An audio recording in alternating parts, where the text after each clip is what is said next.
ಚಿಕ್ಕನಾಯಕನಹಳ್ಳಿ ತಾಲೂಕಿನ ಶೈಕ್ಷಣಿಕ ಸುಧಾರಣೆಗೆ ಪಣ.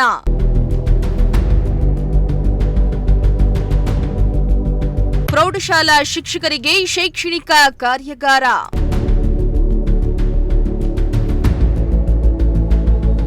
ಚಿಕ್ಕನಾಯಕನಹಳ್ಳಿ ತಾಲೂಕಿನ ಶೈಕ್ಷಣಿಕ ಸುಧಾರಣೆಗಾಗಿ ವಿಶೇಷ ಕಾರ್ಯಾಗಾರಗಳನ್ನು ಆಯೋಜನೆ ಮಾಡಲಾಗ್ತಾ ಇದೆ.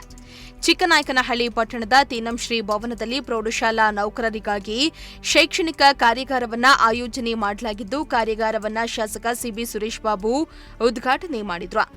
ಕಾರ್ಯಕ್ರಮದಲ್ಲಿ ಪ್ರೊಫೆಸರ್ ಕೃಷ್ಣೇಗೌಡ ಸೇರಿದಂತೆ ಶಿಕ್ಷಣ ತಜ್ಞರು, ಅಧಿಕಾರಿಗಳು ಹಾಗೂ ನೌಕರರು ಭಾಗಿಯಾಗಿದ್ದರು.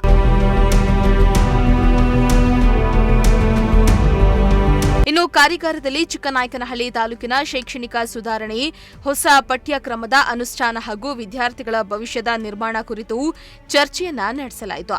ಅಲ್ಲದೆ ಕಾರ್ಯಾಗಾರದಲ್ಲಿ ಪಾಲ್ಗೊಂಡವರು ಹೊಸ ಬೋಧನಾ ವಿಧಾನ, ತಾಂತ್ರಿಕ ಉಪಕರಣಗಳ ಬಳಕೆ ಮತ್ತು ವಿದ್ಯಾರ್ಥಿ ಕೇಂದ್ರಿತ ಪಠ್ಯ ವಿಧಾನದ ಬಗ್ಗೆ ಅಭ್ಯಾಸ ಮಾಡಿದ್ರು.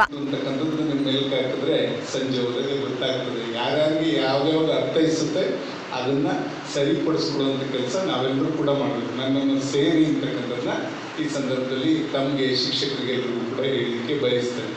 ಇಲ್ಲಿ ಯಾರ್ಯಾರು ನಾವು ಅನುಸರಿಸ್ತಾ ಇಲ್ಲ, ನಮ್ಮ ವೃತ್ತಿಗೆ ತಕ್ಕಂತೆ ನಾವು ಯಾರು ಇವತ್ತು ಕೆಲಸವನ್ನು ನಿರ್ವಹಿಸ್ತಾ ಇಲ್ಲ, ಸ್ವಲ್ಪ ಯೋಚನೆ ಮಾಡಿದ್ರೆ ನಮಗೆ ಸಿಕ್ಕಿರ್ತಕ್ಕಂಥ ಈ ಅವಕಾಶದಲ್ಲಿ ನಾವು ಯಾವ ರೀತಿ ನಮ್ಮ ಒಂದು ವ್ಯಕ್ತಿತ್ವವನ್ನು ಬೆಳೆಸ್ಕೋಬೋದು, ನಮ್ಮಿಂದ ಭವಿಷ್ಯವನ್ನು ರೂಪಿಸ್ಬೋದು, ರಾಷ್ಟ್ರವನ್ನು ಕಟ್ಟತಕ್ಕಂಥ ಯುವಕರನ್ನ ತಯಾರು ಮಾಡ್ತಕ್ಕಂಥ ಒಂದು ಕಾರ್ಖಾನೆ ಇದು ಅಂತಕ್ಕಂಥದ್ದನ್ನ ನಾನು ಹೆಮ್ಮೆಯಿಂದ ಯಾವಾಗಲೂ ಕೂಡ ಹೀಗೆ ಸಂಪೂರ್ಣವಾಗಿ ಸನ್ಮಾನ್ಯ ಕೃಷ್ಣೇಗೌಡ ಸರ್ ಅವರದ್ದು ವೇದಿಕೆ.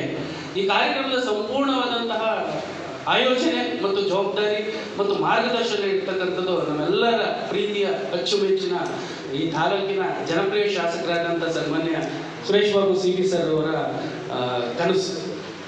ಅವರಿಗೆ ನಾನು ಎಲ್ಲರ ಪರವಾಗಿ ಪ್ರೀತಿಪೂರ್ವಕವಾಗಿ ಇದನ್ನು ಅವಕಾಶ ಮಾಡ್ತೇನೆ ಸರ್. ಅವ್ರಿಗೆ ಎಷ್ಟು ಹೇಳಿದ್ರು ಸಾಕು. ಯಾಕೆಂದರೆ ಒಬ್ಬ ಅಧಿಕಾರಿ, ಒಬ್ಬ ಮತ್ತೆ ಶಾಸಕರನ್ನ ಹೊಗಳ್ತಕ್ಕಂಥದ್ದು ದೊಡ್ಡ ಮಾತಲ್ಲ, ಆದರೆ ಅವ್ರು ಮಾಡಿರ್ತಕ್ಕಂಥ ಕೆಲಸಗಳನ್ನು ಮತ್ತು ಸಹಕಾರವನ್ನು ನೆನಪು ಮಾಡ್ತಕ್ಕಂಥದ್ದು. ಇನ್ನು ಶೈಕ್ಷಣಿಕ ಕಾರ್ಯಾಗಾರದಲ್ಲಿ ಭಾಗಿಯಾದ ನೌಕರರು ಚಿಕ್ಕನಾಯಕನಹಳ್ಳಿ ತಾಲೂಕಿನಲ್ಲಿ ಶೈಕ್ಷಣಿಕವಾಗಿ ಬಲಪಡಿಸಲು ನೌಕರರು ತಮ್ಮ ಶ್ರಮವನ್ನ ಸಮರ್ಪಿಸುವುದಾಗಿ ಪ್ರತಿಜ್ಞೆಯನ್ನ ಮಾಡಿದ್ದಾರೆ. ಚೇತನ್ ಜಾನಕಲ್, ಪ್ರಜಾಶಕ್ತಿ ಟಿವಿ, ಚಿಕ್ಕನಾಯಕನಹಳ್ಳಿ.